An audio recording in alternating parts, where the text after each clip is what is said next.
I just want to talk a little bit about the actual process of doing journalism around Xinjiang and why RFA's work has been so hugely impressive for the rest of us as journalists in China.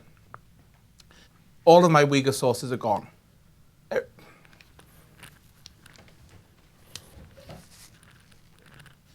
Sorry.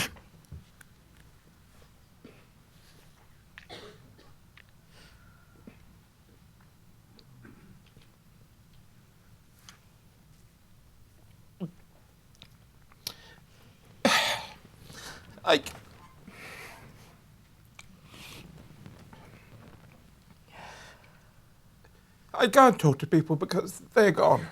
I cannot reach them. I can't reach people like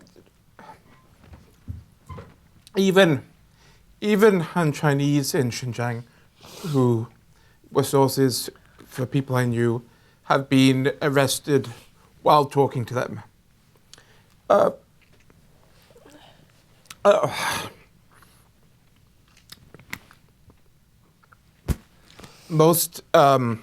Even the people, so there are people who I've been unable to reach who have disappeared from WeChat, from QQ, from other contact sources who are not answering email. Some months ago, I and most other foreign journalists stopped trying to reach Uyghur sources at all because even the act of contacting them was likely to put them at risk of being sent to the camps.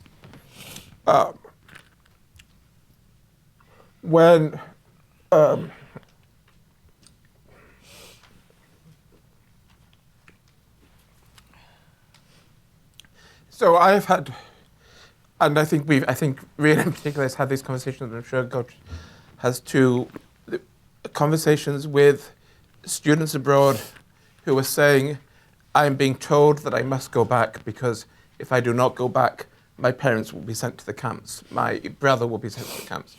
And I think we're all giving the same answer to them of some kind, which is, you will be sent to the camps anyway, and your parents will be sent to the camps anyway, because you have had contact with foreigners, and that is seen as being one of the most dangerous possible things. And and however heartrending and awful a decision it is, you cannot go back. You must, for your own sake and for the sake of your culture and your people, stay abroad. Which is asking people to make an enormous sacrifice because the loss of home, the loss of a country, and even for many people, the loss of China, because there are people who are invested in Xinjiang as the region, as a place, in its beauty and its culture and so on. But there were also people who saw themselves as being Chinese, who believed that they were part of who are in the situation of Jews who believed they were German, that they have had by their own state has stripped away the beliefs they had, the structure they had. And so we're turning, when it comes to coverage, we're turning increasingly because we cannot have these personal connections and we cannot have these personal sources. And we're turning to open source data. We're looking at procurement documents. We're looking at satellite images. We're trying all these methods to essentially get around the problem that there's this, that not only is there this hole, but there's this fear.